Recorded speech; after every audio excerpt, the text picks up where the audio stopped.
بسم اللہ الرحمن الرحیم رب اشرح لی صدری ویسر لی امری واحلل عقدۃ من لسانی یفقہوا قولی۔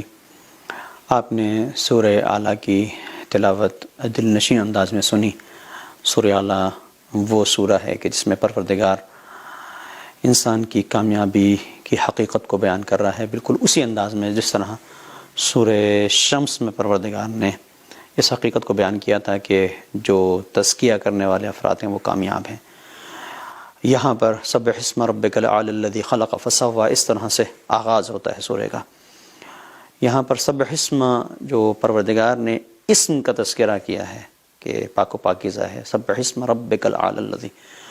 وہ پروردگار کے جو اعلیٰ ہے، الذی خلق فسوی، کہ جس نے خلق کیا اور اس کے بعد اپنی خلقت کو موضوع کیا، برابر کیا۔ یہاں پر اسم سے مراد کیا ہے،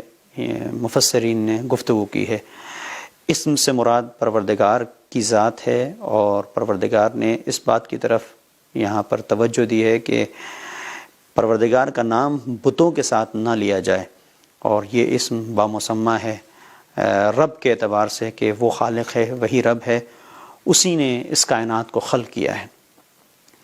تو پروردگار کی تسبیح سے آغاز ہے اس سورہ کا، اور تسبیح سے آغاز کے ساتھ ساتھ اس بات کی طرف پھر توجہ دلائی گئی ہے کہ وہ پروردگار کے جس نے کائنات کے اندر ایک نظم پیدا کیا ہے، الذی قدر فہدی، کہ جس نے کائنات کو اس طرح سے مقدر کیا ہے کہ ہر ایک شے کو جو اس کا تقاضا تھا،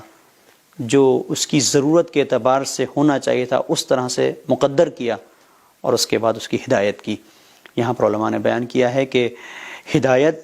دو طرح کی ہوتی ہے، ایک ہدایت تکوینی ہے، ایک ہدایت تشریعی ہے۔ ہدایت تکوینی یہ ہے کہ آپ نے دیکھا ہوگا کہ کوئی بھی پرندہ جب اس دنیا میں آتا ہے تو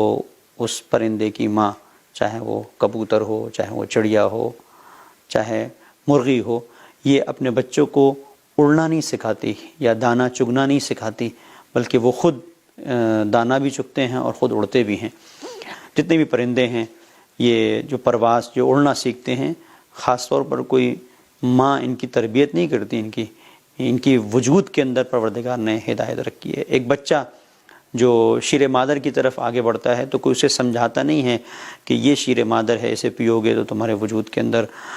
جو بھوک ہے وہ مٹے گی اور یہ غذا کا کام کرے گا۔ نہیں، پروردگار نے یہ تکوینی طور پر رکھا ہے۔ تو جس طرح سے انسان کے جسم کی ہدایت کا پروردگار نے اہتمام کیا ہے تکویناً، اسی طریقے سے اسی پروردگار نے کہ جس نے ہدایت تکوینی کا اہتمام کیا، ہدایت تشریعی کا بھی اہتمام کیا ہے۔ تشریعی ہدایت یہ ہے کہ پروردگار نے ہمارے سامنے انبیاء کو بھیجا، رسول کو بھیجا، دین اور آئین کو بھیجا کہ اس دین اور آئین کی پیروی کرو گے تو تمہاری روح مریض نہیں ہوگی، اور تم اپنی روح کو کمال کی منزلوں سے ہمکنار کر سکتے ہو۔ اور اس کے بعد پروردگار اس حقیقت کی طرف متوجہ کر رہا ہے کہ جس طریقے سے تمہاری جسم کی کچھ ضرورتیں ہیں، اسی طریقے سے تمہاری اور روح کی کچھ ضرورتیں ہیں۔ مفسرین نے اسی سورہ کے ذیل میں، ان آیات کے ذیل میں جو تفسیر کی ہے، وہ اس بات کی تفسیر کی ہے کہ جب ہم اپنے نفس کے تزکیے کی طرف آتے ہیں، جب ہم اپنی روح کی بلندی چاہتے ہیں اور اس کی تزکیے کی طرف آتے ہیں، روح کی تربیت کی طرف آتے ہیں، تو ہمارے لیے ضروری ہے کہ ہم انفاق کریں، ہمارے لیے ضروری ہے کہ ہم صدقہ دیں، ہمارے لیے ضروری ہے کہ اللہ کی راہ میں خرچ کریں۔ اس لیے کہ اللہ کی راہ میں خرچ کرنا، انفاق کرنا، صدقہ دینا، یہ ساری وہ چیزیں ہیں جو ہماری روح کی پاکیزگی کا سبب ہیں، اور انسان اپنی روح کو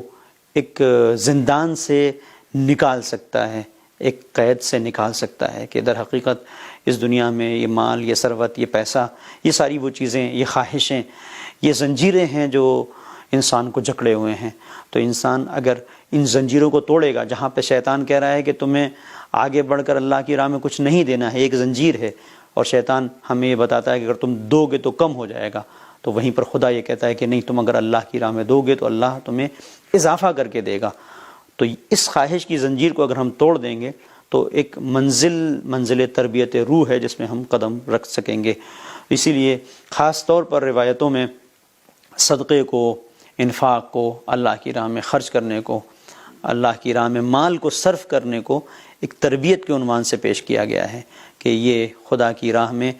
اپنے نفس کی تربیت ہے، اور جب ہم اس منزل پر پہنچتے ہیں کہ اپنے نفس کی تربیت کر لیتے ہیں اور اپنے نفس کو اس مقام پر پہنچا دیتے ہیں کہ اب اس کے نزدیک صرف خدا کے احکامات ہیں، صرف خدا کے دستور ہیں، تو یہ وہ چیز ہے جو مطلوب الہی ہے۔ اب ہم بندگی کی راہ پر گامزن ہو جاتے ہیں، اور سورہ اعلیٰ کا سب سے بڑا درس اور سبق ہمیں یہی ہے کہ اللہ کی تسبیح کرتے ہوئے تم آگے بڑھو، خدا تمہارا ہاتھ تھامنے کے لیے تیار ہے۔ وصلی اللہ علی محمد وآلہ الطاہرین۔